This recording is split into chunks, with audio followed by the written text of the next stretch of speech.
आज रटोगे कल फिर भूलोगे, कल रटोगे परसों फिर भूलोगे, कब तक रटोगे? जब तक ट्रिग्नोमेट्री टेबल समझोगे नहीं तब तक ये आपका नहीं होगा, क्योंकि आप सबको पता है सर कि ट्रिग्नोमेट्री टेबल सब कोई रटना चालू कर दिया। अब सोचने लगा है लोग कि रटने से कैसे छुटकारा पाएं। अगर अब तुम सोचो कि जब तुम मैथ को रटना चालू कर दोगे तो हिस्ट्री को तुम क्या करोगे भाई?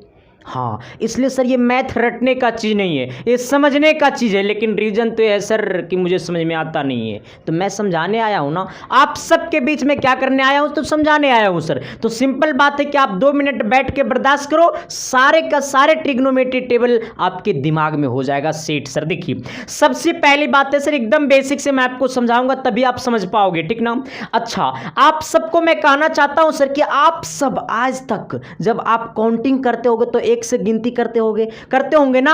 आप जब तक आप गिनती करते होंगे, कभी भी आप अगर जिंदगी में गिनती किए होंगे तो एक से गिनती किए होंगे। लेकिन आज मैं आप सबको कहूंगा ना कि जीरो को भी आपको छोड़ना नहीं है सर, क्योंकि जीरो ही मैथ का तो हीरो है ना। तो आज आप सब ना जीरो से काउंटिंग करिए। तो ये आपका जीरो होगा, फिर जीरो के बाद क्या आता है? 1 आता है, फिर क्या आता है? 2 आता है, फिर क्या आता है? 3 आता है, फिर क्या आता है? 4 आता है। क्या कहा? मैंने तो कर दिया गुरुजी, अब क्या करें? तो अब मैं कहूंगा ना कि जो लास्ट में आया है ना उसी से तुम भाग दे दो। तो तुम कहेगा यहां पर 0/4 कर दिए गुरुजी, यहां पर 1/4 हो गया गुरुजी, यहां पर आपका 2/4 हो गया गुरुजी, ये 3/4 हो गया गुरुजी, ये आपका 4/4 हो गया गुरुजी। अब एक बार और मेरा बात मान लो सर, इसके बाद प्लीज आपके सारे आपके खून में दौड़ेगा ट्रिग्नोमेट्री टेबल। अब देखिए, अब क्या करना है ना कि सभी में रूट लगा दो। जब इसमें रूट लगाएंगे सर तो ये कितना हो जाएगा आपका? रूट अंडर 0/4 हो जाएगा। इसमें रूट लगाएंगे तो रूट अंडर 1/4 हो जाएगा। ये आपका कितना हो जाएगा? रूट अंडर कितना सर? ये आपका हो जाएगा 1/4। कितना हो जाएगा? 1/4 हो जाएगा। इसमें रूट लगाएंगे सर तो हो जाएगा रूट अंडर 2/4। कितना हो जाएगा? Root under 2/4। इसमें रूट लगाएंगे सर तो हो जाएगा रूट अंडर 3/4। Root under 3/4। इसमें रूट लगाएंगे सर तो हो जाएगा रूट अंडर 4/4। कंडीशन ठीक ठीक ठाक हो गया ना? अब आपको क्या करना है ना सर, देखो मैं आपको एक को चीज रटने नहीं दूंगा सर। हाँ, कितना लोग कहेगा कि पहला वाला रट जाओ, सब ऑटोमेटिकली याद हो जाएगा। कितना लोग कहेगा कि 3 गो रटो, बाकी सब याद हो जाएगा। मैं तो कहूंगा तुमको कुछ नहीं रटना है, क्योंकि ये मैथ है, आएगा। अच्छा, 0/4, ये रूट अंडर 0/4 का मतलब क्या हुआ कि 0 बट्टा संख्या, जब भी आपको 0 बट्टा संख्या दिखाई देगा ना तो आंसर क्या करना है? 0 करना है। 0 बट्टा संख्या दिखाई देगा, आंसर क्या करना है? 0 करना है सर। अच्छा, 0/4, तो ये 4 संख्या है ना, तो 0/4 का मतलब क्या हो गया? 0। तो रूट अंडर 0 का वैल्यू क्या हो गया? 0। आने 0 का मान कितना हो गया? 0। क्या हो गया सर? ये 0। अब कहेगा सर इसका वैल्यू निकालिए sin 30 का, तो का वैल्यू कितना हो गया सर? आपका 0। अब कहेगा साइन 0 का वैल्यू कितना हो गया? 0। अब कहेगा सर sin 30 का वैल्यू निकालिए, sin 30 का वैल्यू क्या होगा? अब देखो सर, यहां पे कितना? रूट अंडर 1/4 है। अच्छा, 1 का वर्गमूल 1, रूट अंडर 4 का वर्गमूल कितना? 2। और ये वाला हमारा आ गया है 1। अब बट्टा कितना सर? ये 1 अब बट्टा कितना? 2। यानी sin 30 का मान कितना आ गया है? 1/2। Thank you. अब कहेगा sin 45 का मान निकाल, तो यहां पे कितना है सर? ये आपका रूट अंडर 2/4। आपका ये रूट अंडर कितना सर? ये 2/4 है। इसको काट दो पहले, तो 2 बार में कटेगा, यानी ये आ जाएगा 1/, कितना आ जाएगा? रूट अंडर 2 होगा।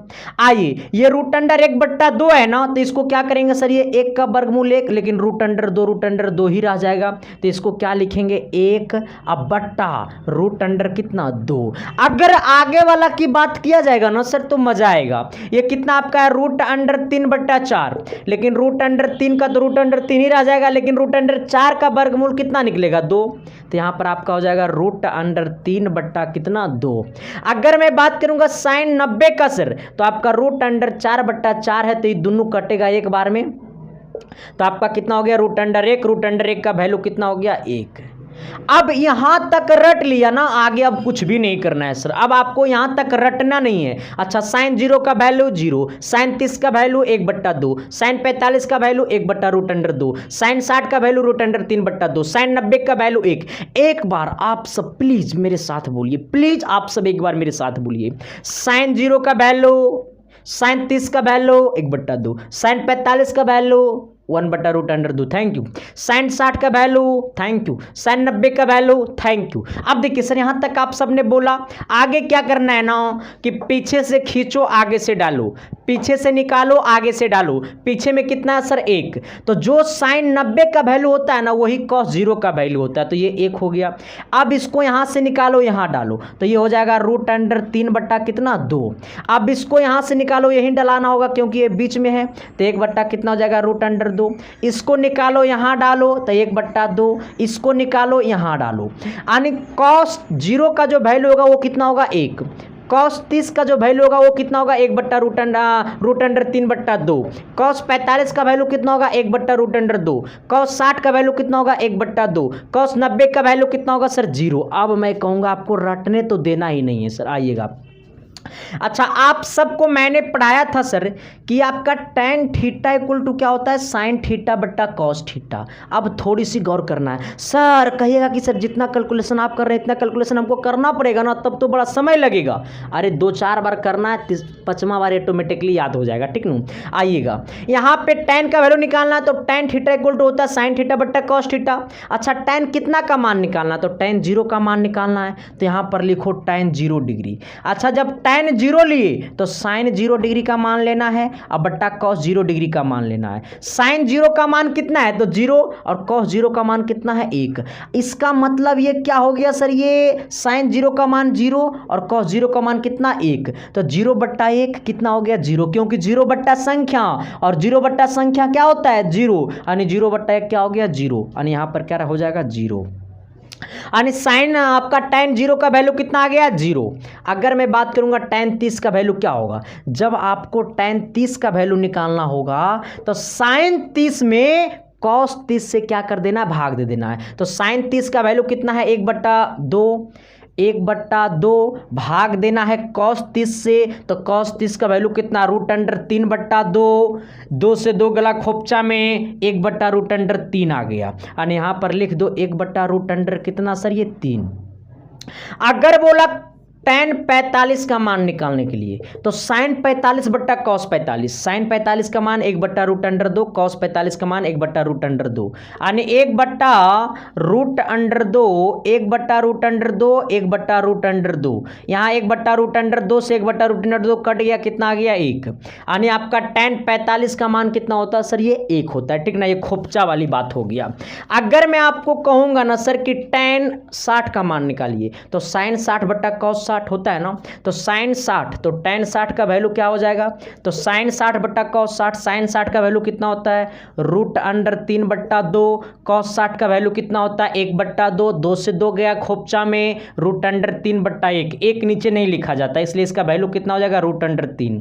अगर मैं कहूँगा सर कि ये tan 90 का मान निकालिए, तो आप कहिएगा सर ये tan 90 को निकालने के लिए sin 90 बट्टा cos 90, sin 90 का मान 1, cos 90 का मान 0, यानी कितना हो गया सर ये 1/0। अच्छा 1/0 अब क्या होगा हीरो, नहीं होगा 0, कभी नहीं होगा 0, 1/0 कभी नहीं होगा 0, क्यों, क्योंकि ये हमारा ऊपर संख्या नीचे 0, ऊपर संख्या नीचे 0, यहाँ पर था ऊपर 0 नीचे संख्या, तब आंसर होता था 0। और जब संख्या कोई आ जाए, जब कोई संख्या आ जाए और नीचे 0 आ जाए, तो इसका वैल्यू क्या हो जाएगा इन्फिनाइट, ठीक ना सर, क्या हो जाएगा इन्फिनाइट। क्यों, क्योंकि 0 को कितना बार पढ़ेंगे 1 आएगा, कभी आएगा रे ननू आएगा, 0 को कितना बार पढ़ेंगे कि 1 आएगा, कभी आएगा नहीं ना आएगा, क्योंकि 0 एक ऐसा है जो किसी से भी डिवाइड करते हैं तो वो 0 कर, किसी से भी मल्टीप्लाई करते हैं तो 0 कर देता है। तो 1/0 का आंसर क्या हो जाएगा इन्फिनाइट। इसका मतलब tan 90 का मान क्या हो जाएगा इन्फिनाइट, जिसे हम लोग कहते हैं हिंदी में अपरिभाषित। अब किसी को रटने की जरूरत नहीं सर, मैं बोला ना कि आपको रटने देना ही नहीं है, आइएगा। अच्छा अब देखिए tan का उल्टा क्या होता है cot, हाँ tan का उल्टा क्या होता है सर cot। अब आप सब सोचिएगा कि 0 का उल्टा क्या होगा, तो 0 का उल्टा इन्फिनाइट और इन्फिनाइट का उल्टा 0, 0 का उल्टा इन्फिनाइट और इन्फिनाइट का उल्टा क्या होगा 0।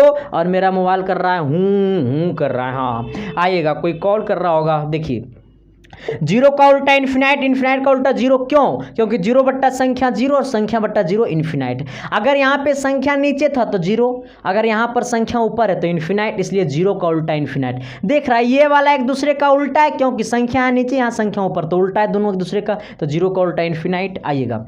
tan जो है वो कॉट का उल्टा है, तो अच्छा जीरो का उल्टा क्या हो जाएगा? इन्फिनाइट। tan का उल्टा कॉट होता है तो एक बट्टा रूट अंडर तीन का उल्टा क्या हो जाएगा?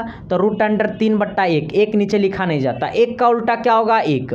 अच्छा रूट अंडर तीन का उल्टा क्या होगा? तो रूट अंडर तीन के नीचे कुछ नहीं तो एक, इसका उल्टा करेंगे तो हो जाएगा एक बट्टा रूट अंडर तीन, यानी ये वाला हो जाएगा सर ये एक बट्टा रूट अंडर तीन। अच्छा इन्फिनाइट का उल्टा क्या होगा? तो जीरो, इसलिए क्या हो गया? जीरो।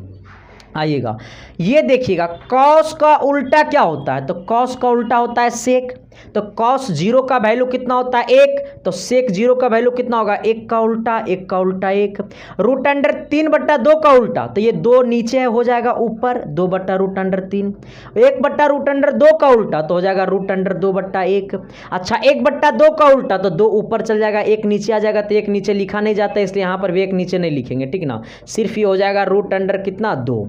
ये एक बट्टा दो तो एक हमारा हो जाएगा दो बट्टा एक, तो एक नीचे लिखा नहीं जाता है। जीरो का उल्टा तो इन्फिनाइट, तो यहाँ पर हो गया इन्फिनाइट। आइएगा यहाँ पे सेक कॉसाइन का उल्टा क्या होता है सर? तो ये साइन का उल्टा होता है कॉसेक, तो जीरो का उल्टा क्या होगा? इन्फिनाइट। एक बट्टा दो का उल्टा क्या होगा? तो आपका दो बट्टा एक, एक नीचे लिखा नहीं जाता है। एक बट्टा रूट अंडर दो का उल्टा क्या होगा सर? तो ये आपका रूट अंडर दो बट्टा एक, एक नीचे लिखा नहीं जाता है।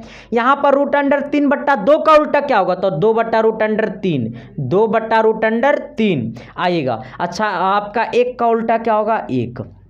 अब देखिए कि आपको अब ट्रिग्नोमेट्री टेबल अगर कोई पूछेगा तो नहीं बता दीजिएगा। अगर आपसे कोई पूछ लिया है, थोड़ा सा इसको मिटाते हैं, स्क्रीनशॉट एक बार आप मार लीजिए, ठीक ना। आइए आपसे अगर कोई पूछ दिया ना कि आप बताइए कि आपका कॉस जीरो डिग्री का वैल्यू क्या होगा? कॉस जीरो तो साइन का उल्टा, साइन को पीछे से खींचना है, तो साइन 90 का मान जो होगा वही कॉस जीरो का मान होगा, यानी कितना हो गया? एक। अगर आपसे कोई पूछा कि tan जीरो का मान क्या होगा? तो tan जीरो का मान तो साइन जीरो बट्टा कॉस जीरो, तो साइन जीरो का मान जीरो और कॉस जीरो का मान एक, इसका मतलब जीरो बट्टा एक, और जीरो बट्टा एक हो जाएगा जीरो, यानी tan जीरो का मान जीरो। अगर आपसे कोई पूछा कि साइन 60 tan 60 का मान क्या होगा? तो tan 60 का मान तो साइन 60 बट्टा कॉस 60, तो साइन 60 का मान होता है रूट अंडर तीन बट्टा दो और कॉस 60 का मान होता है एक बट्टा दो, तो रूट अंडर तीन बट्टा दो में एक बट्टा दो से भाग दे देंगे ना, तो दो से दो कटेगा, बचेगा रूट अंडर तीन। ए खेला हो ना। अब देखो सर, तो अगर आपसे कोई पूछेगा तो इस तरीका से बनाना है सर, इस तरीका से बताना है, और आपको रटना नहीं है, क्योंकि मैथ रटिएगा सर तो जिंदगी में बड़ा पीछे जाइएगा। रटने वाले लोग कभी सफलता की ओर नहीं जाते हैं सर, सफलता से पीछे जाइएगा। इसलिए मैं कहूँगा रटिएगा, बिल्कुल नहीं प्रयास करिएगा रटने का। एक क्लास कैसा लगा सर? क्लास अच्छा लगा तो जरूर कमेंट करके दोस्तों के पास शेयर कर देना ताकि वो सब भी सीख सके। Thank you sir, love you. और आपका क्लास 10th का क्लास डेली चल रहा है सर, मॉर्निंग में 7 बजे। Thank you, love you. फिर मिलते हैं आप सबके बीच अगली क्लास में, तब तक के लिए बाय।